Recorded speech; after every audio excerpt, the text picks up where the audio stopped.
Chilli powder అన్ని రకాల వంటలకు పచ్చళ్లకు సరైన chilli powder. No colour no chemicals.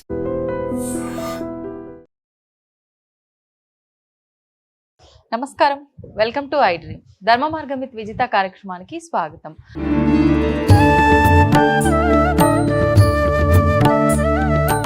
ప్రస్తుతం మనతో పాటు ఉన్నారు శివకామేశ్వరి ఆనందమయ్య అమ్మగారు. ఇప్పుడు వారితో మాట్లాడి మరిన్ని విషయాలు తెలుసుకుందాం. నమస్తే అమ్మా. శ్రీమాత్రే మహామా. అమ్మ, మనకు వినాయక చవితి రాబోతోంది మరికొద్ది రోజుల్లోనే. అయితే ఒకప్పటి కాలంలో వినాయక చవితి వేడుకలు జరుపుకునే దానికి ఇప్పుడు ఈ నవరాత్రులు జరుపుకునే దానికి చాలా వ్యత్యాసం ఉందమ్మా. అసలు ఏ రకంగా ఈ పండుగని మనం జరుపుకోవాలి, ఆ రోజు మనం ప్రొద్దున లేచిన దగ్గర నుంచి ఎటువంటి విధానాలు ఆచరించాలో వివరించండి. యా దేవి సర్వభూతేషు ఛాయారూపేణ సంస్థిత. నమస్తస్యై నమస్తస్యై నమస్తస్యై నమో నమః. శ్రీ గురుభ్యో నమః. వినాయక చవితి అన్ని పండగల్లో కంటే కూడా అందరికీ ఇష్టమైన పండగ, పిల్లలు చాలా ఇష్టపడి చేసుకునే పండగ వినాయక చవితి. చూడండి, మన పండగలన్నీ కూడా పూజలతోటే ముడిపడి ఉంటాయి, పూజలతోనే ముడిపడి ఉంటాయి. అవునమ్మా. వినాయక చవితి ముఖ్యంగా మనమందరం కూడా ఈ సంవత్సరం తీసుకోవాల్సిన డెసిషన్ ఏంటంటే మట్టి వినాయకులనే పూజిస్తాము. ఎందుకంటే మన పర్యావరణాన్ని కాపాడుకోవాల్సిన బాధ్యత మన అందరి మీద ఉంది కాబట్టి మట్టి గణపతినే పూజిస్తాము, మట్టి గణపతినే నిమజ్జనం చేస్తాం. ఇది అందరూ సంకల్పం చేసుకోండి. ఇక ఈ పూజ ఎలా చేసుకోవాలి, నేను ఎప్పుడూ చెప్పినట్టే ఎక్కువ డబ్బులు వృధా చేయకుండా తక్కువ ఖర్చుతో ఆనందంగా పండగ జరుపుకోండి. అనవసరమైన ఆర్భాటాలు, అనవసరమైన గొడవలు ఇలాంటివి ఏం లేకుండా శుచిగా శుభ్రంగా పూజ జరుపుకోండి. పూజా సమయం ఎప్పుడైనా కూడా ఉదయం 10 లోపల చేసేసుకోవడానికి ప్రయత్నం చేయండి, మరీ లేటుగా కాకుండా. ఓకే. ఎందుకంటే మండపాల దగ్గర సాయంత్రం చేస్తూ ఉంటారు కదా. అవునమ్మా. సాయంత్రం చేసినప్పుడు ఇంట్లో కూడా ఉదయం చేసుకోవాలి. ఎందుకంటే చవితి చంద్రుడిని చూడకూడదు ఆ రోజు. చంద్రోదయం సమయానికి మళ్ళీ కథ చదువుకుని అక్షింతలు వేసుకుంటారు కొంతమంది. అవును. లేదా ఉదయం పూజ అయిపోయిన వెంటనే అక్షతలు వేసుకోవడం. ఇట్లా ఉదయం కనీస పక్షం 10 లోపల పూజ అయిపోయేలాగా చూసుకోండి. ఇంకొకటి, కేవలము ఆవిరి మీద ఉడికించిన పదార్థాలనే గణపతికి నివేదన చేయండి. ఓకే. ప్రత్యేకంగా అమ్మ ఇది వరకు ఖచ్చితంగా ఆవిరి మీద ఉడికించిన కుడుములు ఉండ్రాళ్ళు ఇవే చేసేవారు. కొబ్బరి లౌజు, ఆయన కొబ్బరి అంటే చాలా ఇష్టం, కొబ్బరి లౌజు ఇవే చేసేవారు. పులిహార, గారెలు అన్ని పండగలకి చేసుకుంటాం కదా. ఒక వినాయక చవితికి మాత్రము ఆవిరి మీద చేసినటువంటి పదార్థాలనే నివేదన చెయ్యండి. ఇది తర్వాత ఖచ్చితంగా ఆ పూజ అయిపోయిన వెంటనే చిన్న భజనో, ఒక పాటో, ఒక సత్సంగో ఏదో ఒకటి ఆ గణపతి దగ్గర ఎక్కువ సమయం ఉండేలాగా చూసుకోండి. ఎందుకంటే అమ్మా మన జీవితంలో రాకూడనివే విఘ్నాలు. అవును. గణపతి అంటే అర్థం ఏంటి తెలుసా? ఎన్ని గణములు ఉంటాయి మనకి? దైవగణం, దేవతలు కూడా గణం, అందుకే వాళ్ళు గణపతి పూజ చేస్తారుగా. అవునమ్మా. అవును. ఆఖరికి మీరు శివపురాణం చదవండి, శివపార్వతుల కళ్యాణంలో కూడా గణపతి పూజ చేశారు. అంటే ప్రథమ గణపతి శివుడు అంటారు అందరూ, ఆయన యొక్క కుమారుడు కాబట్టి గణములకు అధిపతి అయ్యాడు. ఇలా చూసుకుంటే ఆ గణపతి మన జీవితంలో జ్ఞానాన్ని, సుఖాన్ని, ఆనందాన్ని, ఐశ్వర్యాన్ని ప్రసాదిస్తాడు. ఒక గణపతి ఇవన్నీ కలిపి ఒక ప్యాకేజీలా ఇస్తాడు. ఎందుకంటే ఆయన యొక్క చూడండి, ఏనుగు తలకాయి, మనిషి శరీరము, ఇవన్నీ కూడా విశేషాలు అనమాట. గణములు అంటే ఏం చెప్పాను? మనుష్య గణము, దేవగణము, రాక్షస గణము, వృక్షగణము, ఎన్ని గణాలు, జంతు గణాలు, ఎన్ని గణాలు, ఏ ఏ గణాలైతే ఉన్నాయో అన్ని గణాలకి అధిపతి గణపతి. అందుకే ఆయన గణపతి. పతి అంటే ఏం లేదమ్మా, ఇప్పుడు వివాహం అయిన వాళ్ళకు కూడా పతి అంటారు, భర్త. పతి అంటే నాయకుడు. ఓ మరి ఈ మాట విన్న మగవాళ్ళందరూ నాయకత్వ లక్షణాలు అంటే ఏంటి? స్త్రీని గౌరవించడం, స్త్రీని ఆనందంగా చూసుకోవడం. అవును. అంతేగాని ఎక్కువ తక్కువ ఆ భావం ఉండదు. నాయకుడు నాయకుడిలాగే ప్రవర్తించాడు. ఇలా గణపతి అంటే గణములకి నాయకుడు. ఓకే. ప్రతి గణానికి ఆయనే నాయకుడు. ఇక ఈ గణపతి పూజలో మనకు వచ్చేటటువంటి అనుమానం, పసుపు గణపతికి కూడా పూజ చేయాలా? అవును. చాలా మంది అనుకుంటారు అక్కడ గణపతి ఉన్నాడు కదండి, మళ్ళీ గణపతి ఎందుకు అని. అసలు పోయినసారి వరలక్ష్మి వ్రతంలో చెప్పుకున్నా, ఇప్పుడు చెప్పుకున్నా, ఆకారాన్ని నుంచి నిరాకార స్వరూపం అంటే భగవంతుడికి ఆకారం లేదు, సర్వత్రా వ్యాప్తి చెంది ఉన్నాడని తెలుసుకోవడమే కదమ్మా ఆధ్యాత్మికత అంటే. అవునమ్మా. అందులో భాగంగానే 4 చతుర్భుజాలు ఉన్న గణపతిని పసుపు ముద్దలో పూజిస్తూ ఉంటాం. ముందు హరిద్రా గణపతికి పూజ చేసిన తర్వాతే గణపతికి పూజ చేయాలి. ఆ పూజలో కూడా విఘ్నాలు రాకూడదుగా. అవును, అందుకని విగ్రహ రూపంలో ఆయనకు ఆరాధించే ముందర పసుపు గణపతిని ఖచ్చితంగా ఆరాధించాలి, ఆరాధన చెయ్యాలి. ఓకే. మంగళవారం శుక్రవారం అయితే కదపకుండా, మా విడి రోజుల్లో అయితే పసుపు గణపతికి ఉద్వాసం చెప్పచ్చు. అని 1 రోజు ఉంచుకుంటారా, ఇంట్లో 3 రోజులు ఉంచుకుంటారా? 3 రోజులు ఇంట్లో గణపతిని ఉంచుకున్నారనుకోండి, మరి సూర్యోదయాత్ పూర్వమే లేవాలి. ఆయన ఇంట్లో పెట్టుకుని నేను 11 దాకా పడుకుంటే ఎలా? మరి మీ ఇంటికి ఎవరినో పెద్ద గెస్ట్ ని పిలిచారండి, వాళ్ళకి ఉదయం లేచిన దగ్గర నుంచి చూసుకోవాలి కదా, కాఫీ కావాలా, టిఫిన్ కావాలా, వాళ్ళకి ఏమైనా సదుపాయాలు కావాలా, ఇవన్నీ చూసుకోవాలిగా. మరి అంత పెద్ద ఆయన్ని పిలిచినప్పుడు 11 దాకా పడుకుంటే ఎలా? కుదరదు. సూర్యోదయాత్ పూర్వమే లేవాలి, స్నానం చేయాలి, శుచైన వస్త్రాలు కట్టుకోవాలి.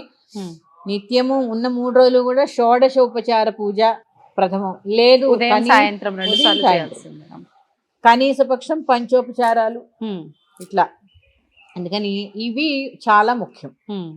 ఇక ఆ తర్వాత కథ చదువుకోవడము, అక్షతలు వేసుకోవడము, కుటుంబం అంతా కలిసి భోజనం చేయడము, ఇవన్నీ పూజలో భాగాలే అమ్మా. ఇప్పుడు ఈ పత్రిక కూడా చాలా విశేషం కదమ్మా వినాయక పూజలో. అవును, ఒకసారి ఆ పత్రి వివరణ కూడా ఇవ్వరా? తప్పకుండా. మనకి 21 రకాల పత్రులతో గణపతికి పూజ చేస్తారు. అవునమ్మా. 21 పత్రులు, 21 విశేషాలు, ఔషధీ గుణాలు ఉన్నవి. అవును. అంటే చెప్పాను కదా, మన పూర్వం ఊరు వాతావరణంలో ఉండేవాళ్ళం, కాలువలు, నదులు, చెరువులు, అందరూ అక్కడే స్నానాలు చేసేవాళ్ళం కదమ్మా. ఈ పత్రి అంతా కూడా అందులో కలపడం వల్ల వానాకాలం ఎటువంటి ఇన్ఫెక్షన్స్ రాకుండా, అంటురోగాలు ప్రబలకుండా, ఎక్కువగా వ్యాధులు వచ్చే కాలం కదా, అంటురోగాలు ప్రబలకుండా. ఇప్పుడంటే మనకు వాటర్ ప్యూరిఫైయర్లు ఇవన్నీ వచ్చాయి. పూర్వం మేము బావిల్లోంచి చెరువులోంచి పట్టుకెళ్లే వాళ్ళం మంచినీళ్ళు. ఓ పక్కన ఎక్కడో స్నానం చేస్తుంటే ఓ పక్కన ఇవి తెచ్చుకుని మళ్ళీ దాన్ని శుద్ధి చేసుకునే వాళ్ళం ఇంటికి తెచ్చి. అదే కాలంలో నీళ్ళు, లేదా బావిలోంచి తోడుకునే వాళ్ళు. అవి కూడా ఎక్కడ మడి నీళ్ళు తెచ్చుకోవాలంటే అక్కడికి వెళ్ళి తెచ్చుకోవాలి. ఇదంతా ఒక ప్రాసెస్ ఉండేది పూర్వం. ఓకే. బావులు, చెరువుల నుంచి నీళ్లు తెచ్చుకుని తాగేవాళ్ళం పూర్వం. అందుకని చెప్పి ఇవన్నీ కూడా ఔషధ గుణాలు ఉన్నటువంటి పత్రులన్నీ కూడా చెరువులో కలిపేవారు. ఇప్పుడు ఆ వెసులుబాటు లేదు. 21 పత్రి దొరకాలని కూడా ఏం లేదు. అసలు ముందు మనం చెట్లు కాపాడుకుంటే కదా పత్రి దొరికేది. అవునమ్మా. మళ్ళీ 21 రకాల పత్రి, వినాయకుడికి ఆకులు, వీటితోటే పూజ అని చెప్పి పిచ్చి పిచ్చి ఏది దొరికితే అది 21 సంఖ్య చూస్తున్నారు గానీ అసలు నిజమైన పత్రి ఇదేనా కాదా అని చూడట్లేదు చాలా మంది. దానికన్నా గరికతో చేసుకుంటే హాయిగా శుభం. గరికి చాలా ప్రీతి. తులసి దళం విడి రోజుల్లో గణపతికి ఇవ్వం, ఒక్క వినాయక చవితి రోజు వేస్తాము కాబట్టి మనకు అందుబాటులో ఉంటాయి. గరిక, తులసి, మామిడి, నేరేడు చెట్లు కూడా ఎక్కడ పడితే అక్కడే ఉంటాయి. అందుకని నేనేదో చెప్పానని 21 ప్రయత్నం చేయక ఏవి దొరికితే అవి. మరి క్రాటన్స్ మొక్కలు కూడా అమ్మేస్తున్నారమ్మా. అవునమ్మా. ఒక మంచి ఆకులో అన్ని ఏం దొరికితే అది పెట్టేయడము, ఇది పత్రి ఇదిగోండి అని చెప్పి ఇవ్వడం మార్కెట్కి వెళ్ళినా. అందుకని మనం దానిక ఏం తెలుస్తాయి మనకి, ఏమేంటో ఎక్కడ చూస్తాము, అన్ని మర్చిపోతున్న రోజుల్లో ఎక్కడ చూస్తాము అని. ఏవి దొరికితే అవి. అందుకని చక్కగా దొరికిన వాటిలో శుభ్రమైనవి, స్వచ్ఛమైనవి తెచ్చి గణపతికి సమర్పించండి. ఇప్పుడు ఈ తెచ్చిన పత్రిని అంటే కడిగిన తర్వాత స్వామివారి దగ్గర పెట్టాలా అమ్మా? తీసుకొచ్చినవి డైరెక్ట్ గానే పెట్టొచ్చా పూజలో? అంటే చెట్టు నుంచి కోసుకొస్తే డైరెక్ట్ గా పెట్టచ్చు. అసలు మామూలుగా ఏది కడిగి పూజ చేయకూడదమ్మా. కడిగి నివేదన చేయకూడదు, కడిగి పూజ చేయకూడదు. ఇట్లా తమలపాకులు కూడా తెలుసా మీకు? కడిగితే ఔషధ గుణాలన్నీ పోతాయి. దాన్ని ఒక బట్ట పెట్టి తుడవాలి తప్ప నీళ్ళలో కడగద్దు. తాంబూలం ఇచ్చేటప్పుడు కూడా కడగద్దు. ఏది కడగక్కర్లా. ప్రకృతి ఎలా ఇచ్చిందో అలాగ సమర్పించండి అంతే. కడిగి ఆరబెట్టి దానిలో ఔషధ, ఇప్పుడే చెప్పాను పత్రి అంతా ఔషధ గుణాలని. కనీసం దాని దగ్గర కూర్చుంటే ఆ వాసనకైనా కొన్ని ఔషధ గుణాలు వస్తాయి కదమ్మా. అందుకని అంటే ప్రతిదీ కూడా ఆరోగ్యానికి, మన సంస్కృతి సాంప్రదాయాలకి అన్నిటినీ మమేకం అయ్యేటట్టుగానే పండుగలు మొదలయ్యాయి. కానీ రాను రాను ఇప్పుడు మీరు చెప్పినట్టుగా మట్టి వినాయకుడిని కాస్త పక్కన పెట్టేశారు, రంగురంగుల వినాయకుల్ని పెట్టడం మొదలు పెట్టేశారు. ఈ పత్రి కూడా ఏ తోస్తే అది తీసుకొచ్చి పెట్టడం మొదలు పెట్టారు. ఈ సందర్భంగా నేను ఇంకొక సందేశం ఇవ్వాలనుకుంటున్నాను. మండపాల్లో ఏర్పాటు చేసేటటువంటి గణపతులు ఖచ్చితంగా పౌరాణిక గణపతి అయితేనే మీరు కూడా చందా ఇవ్వండి. ఎందుకు సినిమా గణపతిని పెట్టాలి? గణపతి అంటే ఏంటి మనకి? అసలు మన ఎమోషన్ గణపతి అంటే. అవును. అలా ఎమోషన్ లో ఉన్నప్పుడు ఆయన వాహనం మూషికం. అవును. అవునా? ఆయన చక్కగా నడువుకి నాగాభరణం, ఒక చేత్తో లడ్డులు, ఒక చేత్తో తొండం, ఎంత ప్రసన్నవదనం ఆయనది. అలాంటి ఆయన ఏంటేంటో క్రికెట్ గణపతి, దాన్ని ఏంటో 6 ప్యాక్ గణపతి, సినిమా గణపతి, ఇవన్నీ చేయకుండా ఘోరంగా నిజం ఘోరమేనమ్మా. అసలు అంటే భగవంతుడు సర్వాంతర్యామి అవ్వచ్చు, అన్ని తానే ఉండొచ్చు, కానీ అలా చేయడం అనేది ఎంతవరకు కరెక్ట్ మీకు మీరే ఆలోచించుకోండి. ఆ రూపంగా మనం భావించొచ్చేమో మన భావనని పరిస్థితులను బట్టి, గానీ అదే రూపంలో తీసుకొచ్చి పెట్టి ఆరాధించడం రూపంలో చేసుకో, వాళ్ళ రూపాలు ఎందుకు? అనవసరమైన సినిమా వేషాలను, క్రికెట్ గణపతులు, ప్రకృతి అంతా తానే ఉన్నవాడు ఈ రెండిట్లోనే లేడు, చాలా వాటిల్లో ఉన్నాడు. అందుకని ఎలా ఉన్న గణపతిని అలాగే పూజించండి. లేనిపోని అనవసరమైనటువంటి ఆకారాలు తెచ్చి అతికించి 10 తలలు 20 తలలు ఇవన్నీ ఏంటమ్మా? అవును.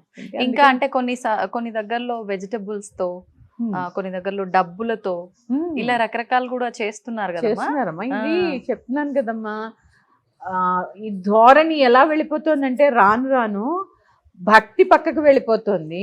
ఆ వినాయక వ్రతం ఎందుకు చేసుకుంటున్నాం అనేది పక్కకు వెళ్ళిపోతుంది. ఇన్నిట్లో మనం స్పెషల్ గా ఉండాలి. ఇప్పుడు చూడండి, మనం కూడా ఏం చేస్తాము, ఇక్కడ ఇన్ని వినాయకుళ్ళు ఉంటే ఆ వినాయకుడు స్పెషల్ అక్కడ పెడతామా లేదా? ఇలాంటి పోకడలు ఎక్కువైపోతున్నాయి. అందుకని గణపతి అంటే గణపతే. దానికన్నా గౌరీ గణపతిని పెట్టుకోండి, శ్రేష్టం. శివుడు పార్వతి చక్కగా ఒడిలో గణపతి ఎంత బాగుంటాడు. అందుకని అక్కర్లేని ప్రోత్సహించకండి. మనం ప్రోత్సహించడం వల్లే కదా ఇలాంటివి జరుగుతున్నాయి, కాదా చెప్పండి? వాస్తవం. క్రికెట్ టీం గణపతి అని పెట్టారు ఓసారి, నేను ఎక్కడో చూసాను పేపర్లో, నాకు చాలా బాధ అనిపించాయమ్మా. కొన్ని గణపతిని గణపతిలాగే పూజించండి, మీ భక్తి పూజలో చాటండి, అంతే అమ్మ. ఇప్పుడు గణపతికి విగ్రహం తీసుకొచ్చేటప్పుడు చాలా మంది ఆలోచిస్తూ ఉంటారు, తొండం ఎడమ వైపున తిరుగున్నది తీసుకోవాలా, కుడి వైపున తిరుగున్నది తీసుకోవాలా అని చెప్పి. అంటే ఒక్కొక్క వైపు ఉన్న తొండంని బట్టి మనకి ఇంట్లో మనం పెట్టి పూజిస్తే ఆ రకంగా ఫలితం ఉంటుంది అని, ఇది నమ్మొచ్చు అంటారా? నమ్మచ్చా అంటే అసలు ఎడమెందుకో కుడెందుకో తెలుసుకుంటే ఇంక మనం ఈ సంవత్సరానికైనా ఈ డౌట్ ఇక్కడికి ఆపేస్తాం. ఎందుకంటే ప్రతి సంవత్సరం ఉత్పన్నం అవుతూ ఉంటుంది. అవునమ్మా. మన శరీరంలో ముఖ్యమైన నాడులు 3: ఇడా నాడి, పింగళా నాడి, సుషుమ్నా నాడి. పింగళా నాడి కుడివైపు ఉంటుంది, ఇడా నాడి ఎడం వైపు ఉంటుంది. ఈ ఎడం వైపు ఉన్న నాడి చంద్రనాడి. చంద్రుడు ఏం చేస్తూ ఉంటాడు? ఎప్పుడు శాంతతని, ప్రశాంతతని, సుఖాన్ని ప్రసాదిస్తూ ఉంటాడు. అందుకని ఈ ఎడమవైపు తొండం ఉన్న గణపతిని పెట్టుకుంటే ప్రశాంతమైన సుఖమైన జీవితము. చంద్రుడు ఎంత చల్లగా ఉంటాడో అంత చల్లగా మనం ఉంటాం. ఇటు సూర్యనాడి కదా కుడివైపు, తీక్షణత ఎక్కువ, వేడి ఎక్కువ, శక్తి ఎక్కువ. ఆ గణపతిని తెచ్చుకున్నామంటే అంత శక్తి పూజ చేయాలి, మనం చేయలేం కదా. అవునమ్మా. అందుకని ఎప్పుడు ఎడమ వైపు గణపతినే పెట్టుకోండి. ఎందుకు అంటే చెప్పాను కదా, ఎడమ వైపు చంద్రనాడి. చంద్రనాడు ఏం చేస్తుంది? చల్లదనాన్ని ఇస్తుంది. అందుకని మనం సంసారం సామాన్యులం. అందుకని ఎడం వైపు గణపతికే పూజ చేసుకోండి. ఎడం వైపు గణపతి పూజ చేసుకోవడం వల్ల అది చాలా చోట్ల ఎడం వైపే ఉంటుంది. మామూలుగా గణపతి కూడా ఎడం వైపే ఉంటుంది. అంటే ఆయన శ్లోకం ఏంటి? శుక్లాంబరధరం విష్ణుం శశివర్ణం చతుర్భుజం ప్రసన్నవదనం ధ్యాయేత్ సర్వ విఘ్నోపశాంతయే. అమ్మ, వినాయకుడి నిమజ్జనం విషయానికి వచ్చేసరికి చాలా మందిలో ఎవ్రీ ఇయర్ చేస్తున్నప్పటికీ మళ్ళీ ప్రతి సంవత్సరం కొత్తగానే ఉంటుందమ్మా, ఏదో ఒక సందేహం ఉంటూనే ఉంటుంది. ఇంట్లో పెట్టుకున్న వాళ్ళు అయితే ఒక నిద్ర అయిన తర్వాత మరుసటి రోజు తీయాలా, కొంతమందిని చూస్తుంటాం పొద్దునంతా పూజ చేసుకుని సాయంత్రం తీసుకెళ్లి పెద్ద గణేష్ దగ్గర మండపం దగ్గర పెట్టేసి వస్తూ ఉంటారు. అసలు అంత మాత్రం దానికి ఎందుకు పెట్టుకోవడం అనిపిస్తుంటుంది. కొంతమంది 3 days అని 5 days అని ఇలా ఉంచుతూ ఉంటారు. అసలు డేస్ వైజ్ గా మనం ఉంచాలా ఇంట్లో వినాయకుని పూజలు చేసుకోవాలా, రాత్రుల్లాగా మామూలుగానే నవరాత్రులు అని చెప్పి పూజిస్తూ ఉంటాం, మరి ఇలా చూసుకుంటే డేస్ లాగా మనం నిమజ్జనానికి తీసుకెళ్ళకూడదేమో అనిపిస్తుంటుంది. ఇది ఒక క్వశ్చన్ మార్క్. ఇంకొక విషయం ఈ మధ్య నేను విన్నది ఏంటంటే అమ్మ, మనం ఏదైతే కామ్యం గురించి మొక్కుకొనైతే మనం ఈసారి వినాయకుని ఇంట్లో తెచ్చి పెట్టుకున్నామో ఆ కోరిక నెరవేరేదాకా వినాయకుని నవరాత్రులు అయిపోగానే ఒక క్లాత్ లో కట్టి ఇంట్లోనే ఒక పక్కకు పెట్టేసి ఆ కోరిక నెరవేరిన తర్వాత నిమజ్జనం చేస్తా అని సంకల్పం చేసుకుంటారట. నేను ఈ మధ్యలో ఒక ఆవిడ ద్వారా విన్నా. ఇది ఎంతవరకు వాస్తవం, ఇలా చేయొచ్చు అంటారా? ఖచ్చితంగా ఒక రోజు నిద్ర చేయాలి. ఎందుకంటే అమ్మా ఉమ్. చవితి చంద్రుడు రాత్రి కదా ఉంటాడు. అవును. ఆ రాత్రి ఉన్నప్పుడు గణపతిని ఇంట్లో ఉంచుకోండి. మీ విఘ్నాలన్నీ ఆయనకు తెలియాలంటే మీ ఒక రోజు ఆ పూట ఇంట్లో ఉండాలి ఆయన.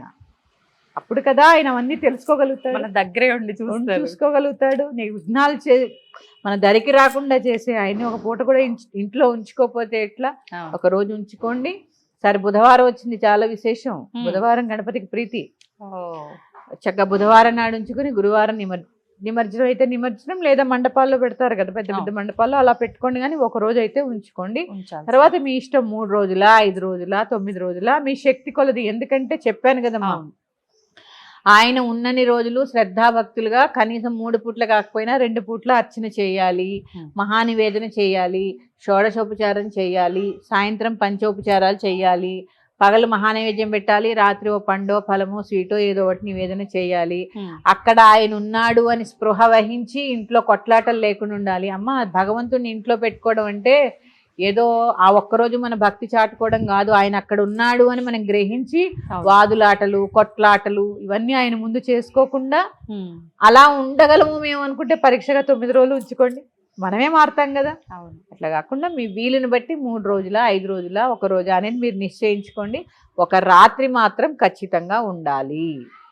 ఒక రాత్రి అంటే నిద్ర అయిపోయిన తర్వాత రోజుల్లా తీసినా పర్లేదు, రాత్రుల సంఖ్య చూసుకొని తీసినా పర్లేదు. ఒక రోజు అయిపోతుంది కదమ్మా. రెండో రోజు ఉదయం ఏం చేస్తారు? మహానివేదన పునః పూజ చేసి మహానివేదన చేసి ఉద్వాసం చెప్పేస్తారు. ఓకే, చాలు. 3 నిద్రలు చేశారు, 4వ రోజు చెప్తారు. 5 నిద్రలు చేశారు, 6వ రోజు చేస్తారు. 9 అయ్యాక 10వ రోజు చేస్తారు. Okay okay. ఇట్లా బేస్ సంఖ్యలో అలవాటు కదమ్మా. అవును. 1, 3, 5 ఇట్లా అట్లా చూసుకుంటే నిమజ్జనం ఎప్పుడు సరి సంఖ్యలోనే వస్తుంది. ఇప్పుడు కొంతమంది వినాయకుడిని పెట్టినప్పుడు ఇంట్లో కూడా కలశం పెట్టుకుంటారు, కొంతమంది కలశం పెట్టుకోరు. ఇలా నిమజ్జనం చేయాల్సి వచ్చినప్పుడు ఈ కలశము కానివ్వండి, లేకపోతే కదుపుతూ ఉంటారు వినాయకుడిని కూడా. ఎప్పుడు కదపాల్సి ఉంటుందమ్మా నిమజ్జనానికి ముందర? అంతేనమ్మా, పునఃపూజ చేసి ఉద్వాసం చెప్పగానే కలశం కూడా అప్పుడే ఉద్వాసం చెప్పచ్చు. ఆ కలశంలో నీళ్ళు చక్కగా వెంటనే మొక్కల్లో పోసేయకుండా ఇల్లంతా ప్రోక్షణ చేసుకోండి. ఆ నీళ్ళల్లోకి వరుణదేవుడు ఆవాహన అయి ఉంటాడు కదా. ముందు గణపతి ఆవాహన అయి ఉంటాడు. చెంబులో ఎప్పుడు ఆవాహన గారు, కేవలము చెంబులో ఎవరుంటారు అంటే వరుణదేవుడు ఉంటాడు. నదీ జలాలు ఉంటాయి. ఇల్లంతా ప్రోక్షణ చేసుకోండి. కొద్దిగా తీర్థం కింద పుచ్చుకున్నా బెంగలేదు. అలా కలశాన్ని కూడా ఆ రోజు ఉద్వాసం చెప్పచ్చు.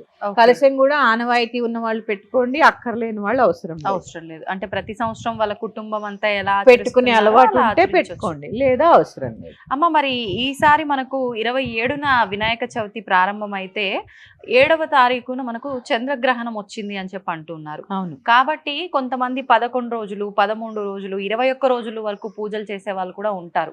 మరి మామూలుగా ఆలయాల్లోనే అంతా శుద్ధి చేస్తారు గ్రహణం వచ్చి వెళ్ళిపోయిన తర్వాత. మరి అలాంటప్పుడు మండపాల్లో వినాయకుడిని ఉంచి తర్వాత కూడా ఆరాధనలు చేయటం అనేది కరెక్టేనా? ముందరే నిమజ్జనం చేస్తే బాగుంటుందా? ముందే చెయ్యాలి.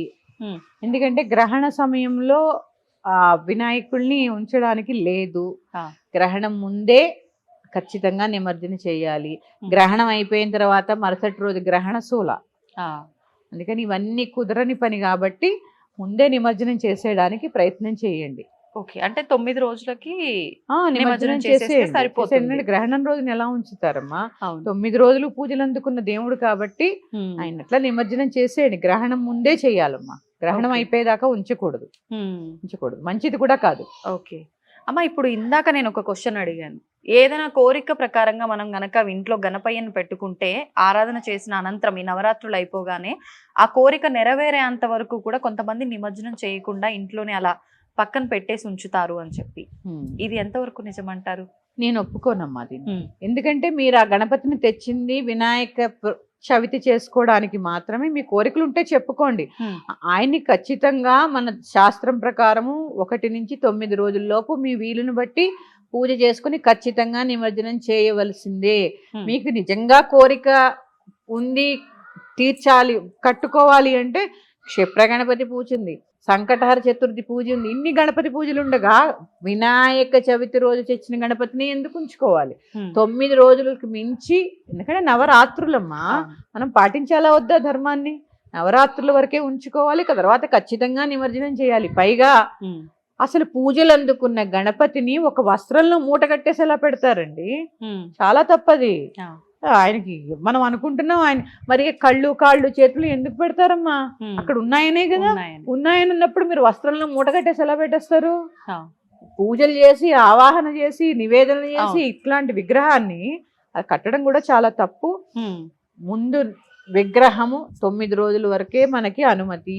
ఏది ఇప్పుడు తెచ్చుకున్నది భాద్రపద శుక్ల చవితి నాడు వ్రతానికి తెచ్చుకున్న గణపతి అంతవరకే మనకి అనుమతి. తర్వాత ఖచ్చితంగా నిమజ్జనం చేసి తీరవలసిందే. ఎప్పుడైనా గుర్తుపెట్టుకోండి, భక్తి ఉండాలి, మూఢభక్తి ఎప్పుడు ఉండకూడదు. పైగా ఏది ఎంతవరకు చేయాలో ఇదే చెప్తున్నానమ్మా, గృహస్థుకి ఎంత అవసరమో అంతే చేయాలి. ఏది పైగా ఇంకొకటమ్మా, ఎవరు ఇప్పుడు ఆచారాలు పాటిస్తున్నారు చెప్పండి? బహిష్టు దోషాలు, రజస్సుల దోషాలు, పైగా ఏమో ఇప్పుడు సూతకాలు వస్తే కూడా ఎవ్వరు కూర్చోవట్లేదమ్మా, మైల వస్తే కూడా కూర్చోవట్లేదు. ఇలాంటి పరిస్థితుల్లో ఆయన్ని అలా మూటగట్టి పెట్టడం అనేది ఎంతవరకు సమంజసం అనేది మీకు మీరుగా ఆలోచించుకోండి. ఒక విగ్రహాన్ని పెట్టాము, ఇక్కడ మేము విగ్రహం పెట్టామంటే 3 పూట్ల అర్చన నివేదన అన్ని చేస్తూ ఉంటాం. మీరు అలా చేస్తారా? లేదు. పూజ చేసి మట్టి విగ్రహాన్ని తెచ్చుకొని అలా ఉంచడం కరెక్ట్ కాదమ్మా. ఖచ్చితంగా నిమజ్జనం చేయాలి.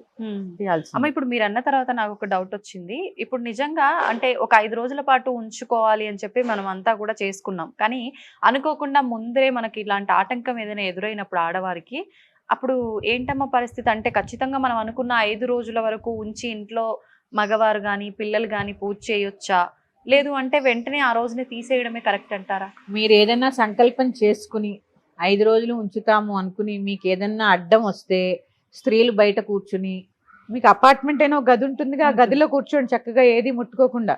మగవారిని చేయమనండి. నేను అందరికీ చెప్తున్నానమ్మా, ఈ ఒక్కరోజే కాదు, రజస్వల సమయంలో కూర్చోండి. ఎందుకంటే ఆచారం అనేది సరే మీరు ఏంటి ఇంత మూఢంగా చెప్తున్నారు అనుకోవచ్చు, కూర్చుంటే మన ఆరోగ్యం బాగుంటుంది, వాతపరమైన దోషాలు రావు. ఇప్పుడు అందరికి మనం అన్ని నొప్పులు అంటున్నాం కదా, ఈ నొప్పులకి కారణమే అది.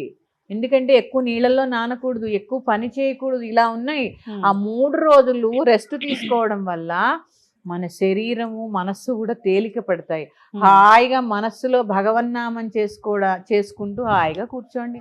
ఇంత పెడతారు, తినండి, హాయిగా రెస్ట్ తీసుకోండి. మనకి అవకాశం నెలకి 3 రోజులు కదమ్మా. ఎంత అట్లా తీసుకొచ్చి పెట్టే వాళ్ళు ఉండాలి, పెట్టాలమ్మా, కూర్చోవాలి. మగవాళ్ళు కూడా దీనికి సహకరించాలి. మీరు అలవాటు చేయండి. అందుకే వాళ్ళు చెయ్యరు కదా అని మీరు కూర్చోవడం మానేస్తే వాళ్ళు అసలే చేయరు. అందుకని ఇదేదో చాదస్తంగా చెప్తున్నది కాదమ్మా. మనం అనుకుంటున్నాం ఎప్పుడు చూడండి నొప్పులుగా ఉంటుంది, నిస్సత్తువుగా ఉంటుంది. ఇలాంటి వాళ్ళందరూ మీరు కొన్ని నెలల పాటు ఈ రజస్సుల నియమాలు పాటించండి, తర్వాత మీరు చూడండి. నేను ఎక్స్పీరియన్స్ తో చెప్తున్నానమ్మా. ఈ వాతపరమైన దోషాలు, వాతపరమైన నొప్పులు స్త్రీలకు ఉండవు. తల తడపకూడదు రజస్సుల నియమాల్లో. కొన్ని అంటే శరీరం పచ్చిగా ఉంటుందమ్మా, ముద్దగా ఉంటుంది శరీరం, ఎక్కడ ముట్టుకున్నా ఎంత బాధగా ఉంటుంది మనకి. ఇలాంటి సమయాల్లో అందరూ చక్కగా రెస్ట్ తీసుకోండి. మన ధర్మాన్ని కాపాడిన వాళ్ళం అవుతాం, మనకి రెస్ట్ కూడా దొరుకుతుంది. అమ్మ, ఇప్పుడు గణపయ్యని నిమజ్జనం చేసేటప్పుడు చాలా మంది వస్త్రం వేస్తూ ఉంటారు, ఒత్తిపత్తి అని చెప్పి కాటన్ తో చేసింది, దాంతో పాటే వేయాలా? ఈ 5 రోజులు కూడా పూజ చేసిన మాలలు అవన్నీ కూడా అలాగే నిమజ్జనం చెయ్యాలా, లేదంటే అన్ని తీసి ఒక కవర్ లో వేసి పత్రి ఆకులు అలములతో పాటు తీసుకెళ్లి వదిలేయాలా? ఈ సందేహం ఉందమ్మా చాలా మందిలో. ఇప్పుడు నేను చెప్పానమ్మా, మనకి చెరువులు నదులే తక్కువ ఇక్కడ మనకి హైదరాబాద్ లో కాదా. అయితే హుస్సేన్ సాగర్ ట్యాంక్ బండ్, లేదంటే మనకి ఎక్కడ ఈ షామీర్పేట్ చెరువు, ఇట్లా కొన్ని కదా, సఫిల్గూడ చెరువు, ఇలాగే ఉన్నాయి. ఉన్నప్పుడు ఆల్రెడీ మనం మట్టితో చేసిన విగ్రహాలు కాకుండా ప్లాస్టర్ ఆఫ్ ప్యారిస్, అదొక పర్యావరణాలకు ఇబ్బంది, కలుషితమేగా. ఔషధ గుణాలున్న ఆకులు అంటే అవి కాదు, ఏవో పిచ్చి మొక్కలు. అవన్నీ ఎందుకమ్మా దాంట్లో కలిపి ఆ కలుషితం చేయడం? తీసి పక్కకు పడేసి ఆ గణపతిని ఒక్కటే నిమజ్జనం చేయండి. పైగా ఇంకా తెలుసా అమ్మా, ఒకటి కట్టి ఒక చెరువులాగా ఏర్పాటు చేసి అందులో నిమజ్జనం చేసేస్తున్నారు. వాళ్ళు కూడా ఏం చేస్తారో మా నీళ్లు కలుషితం అయిపోతున్నాయి. అందుకని మనం పర్యావరణాన్ని పాటించాలి. ఎందుకంటే గణపతి ప్రకృతి సంబంధమైన దేవుడు. ఎందుకంటే చూడండి, మట్టి, ఆకులు, పువ్వులు, పళ్ళు ఇలా చూసుకుంటే అన్ని అన్ని కూడా ప్రకృతి నుంచి ప్రకృతిలోంచి. వచ్చేవే. ఆ ప్రకృతి మనకి ఏ సందేశం ఇస్తుంది? దాన్ని కాపాడమని సందేశం ఇస్తుంది. అవును. అందుకని ఎందుకంటే చూడండి, సీతాకు కొన్ని రకాల పక్షులు వచ్చి వెళతాడు, ఈ వాన వస్తుందని అంటే ప్రకృతి సందేశం ఇస్తూ ఉంటుంది ఇస్తుంది. కదా. ఇలా ప్రకృతిని కాపాడేటటువంటి బాధ్యత మనకు ఉందా లేదా? ఉందమ్మా ఖచ్చితంగా. ఎందుకంటే భక్తితో పాటు అవేర్నెస్ ఉండాలి. అవును. అవేర్నెస్ లేకపోతే ఎలాగా? అవును. భక్తి ఉండాలి, అవేర్నెస్ ఉండాలి. లేకపోతే మన సమాజాన్ని మనమే పాడు చేసుకునే వాళ్ళు అవుతాం. వాస్తవం. ఇవన్నీ తీసి పక్కకు పడేసి చక్కగా గణపతిని ఒక్కటినే నిమజ్జనం చేయండి. భక్తి ఉండాలి, మూఢభక్తి ఎప్పుడూ ఉండకూడదు. మూఢభక్తి నిమజ్జనం- చాలా ప్రమాదం. అయితే తీసేటప్పుడు ఈ హంగామా హడావిడితో పాటు మండపాల్లో ఉన్న వినాయకుల దగ్గర కూడా అసలు కొంతమంది పూజలు ఆరాధనలు చేయకుండానే ఏదో చందాలు తీసుకొచ్చామా పెట్టామా అని చెప్పి ఎవరి పాటికి వాళ్ళు వదిలేస్తూ ఉంటారు. కొంతమంది చక్కగా ఆరాధించే వాళ్ళు ఉంటారు, కానీ కొంతమంది అసలు పట్టించుకోకుండా ఉండే వాళ్ళు ఉంటారు. అసలు ఏ రకంగా చేయాలమ్మా మండపాల దగ్గర కూడా ఈ విధానం అంతా కూడా? తప్పకుండా చాలా మంచి ప్రశ్న అడిగామా విజిత. దీంట్లో కూడా మన ప్రజలందరిలో అవేర్నెస్ రావాలి. మనకి ఈ గణపతి మంటపాలు అనేవి మహారాష్ట్ర నుంచి బాల్ గంగాధర్ తిలక్ గారు మనకి పరిచయం చేశారు. ఎందుకు? హిందువుల యొక్క ఐకమత్యత కోసము, హిందువులందరూ కలిసి వాళ్ళ ఐకమత్యం చాటి చెప్పడం కోసము, వాళ్ళలో వాళ్ళు కలిసి ఉండడం కోసము, మన భగవత్ తత్వం ఏంటో అందరూ తెలుసుకునేలా చేయడం కోసం. ఎందుకంటే పూర్వం కొంత అంటరాంతనం ఉండేది. ఇవన్నీ రూపుమాపడం కోసము ఈ మండపాలు ఏర్పాటు చేశారు. గణపతి మండపాలంటేనే ఐకమత్యతతో కూడుకున్నది. అవునా? చూడండి, ఒక కమ్యూనిటీ అవ్వచ్చు, ఒక కాలనీ అవ్వచ్చు. అవును. ఇప్పుడు ఒక కాలనీలో గణపతి పెట్టుకుంటే ఈ కాలనీ వాళ్ళందరూ కలిసి ఒక చోట ఎందుకు పెట్టుకోరు? గల్లీ గల్లీకి గణపతి ఏంటమ్మా? అవును. ఇక్కడికి ఐకమత్యత ఎక్కడుంది? లేదు. ఎక్కడుంది ఐకమత్యత? లేదు. ఐకమత్యత కోసం ఆయన చెప్పినప్పుడు, సరే మనకి భక్తి ఉంది, తెచ్చుకుంటున్నాము, మనం అందరము డొనేషన్స్ పోగు చేసుకుంటున్నాము, గణపతిని పెడుతున్నాము, సర్వీస్ చేస్తున్నాము, ఎందుకు యూనిటీగా ఉండలేకపోతున్నాము? అక్కడే కొట్లాడుకుంటారు.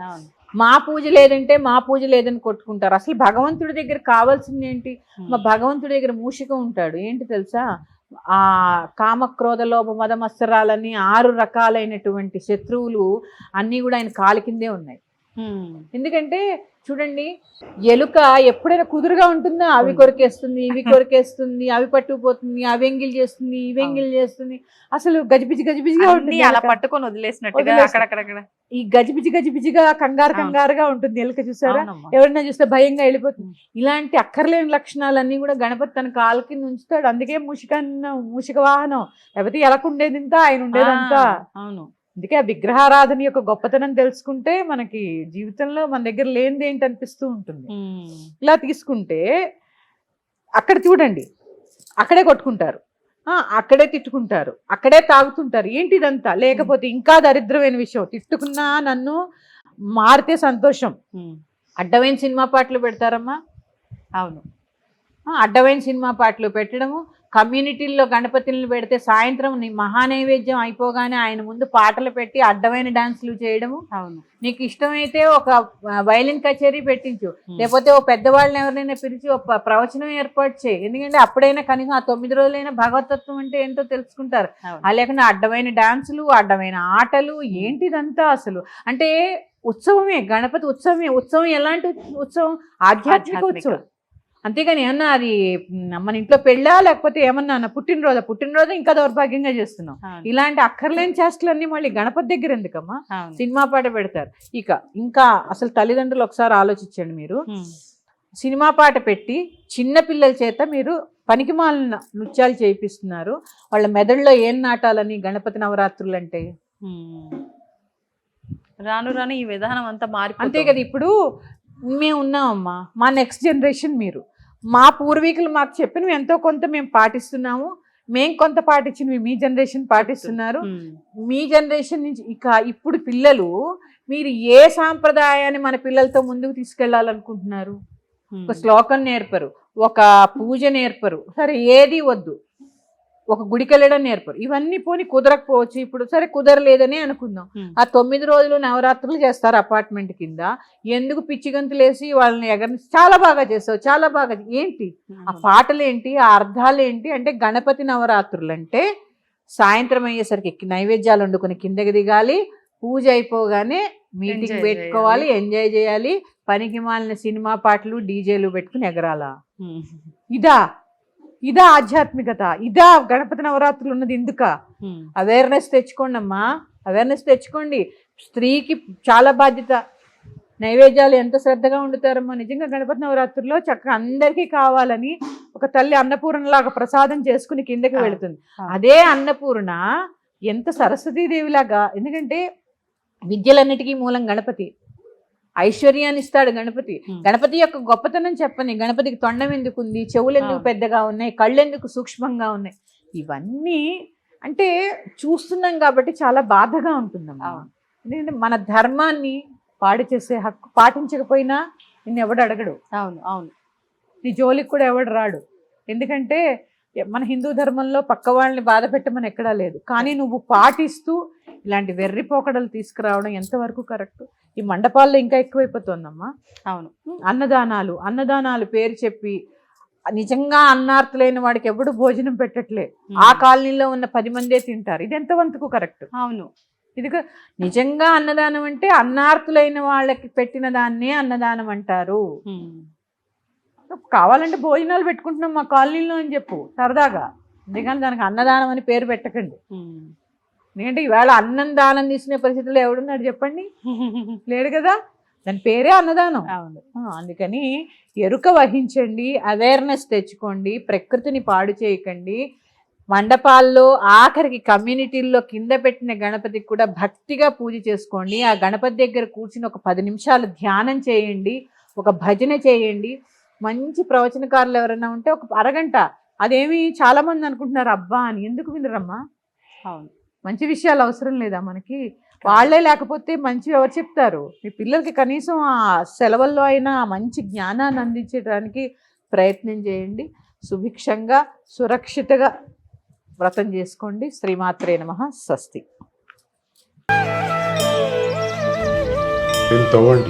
తవ్వుతున్న శివలింగం పరమాత్మకు జీవా సరే దాన్ని అట్లా కప్పేసేయండి, చూపించదండి. Krishna is there. మూర్తి పూజ కాదు, సాక్షాత్ బ్రజేంద్ర నందన భగవాన్ ఉన్నారు మూర్తిలో. ఏమీ ఆశించకుండా ఆరాధించే వాళ్ళు కూడా ఉన్నారా ప్రభుజీ? నిజమైన భక్తి అంటే మనకు తెలియదు కాబట్టి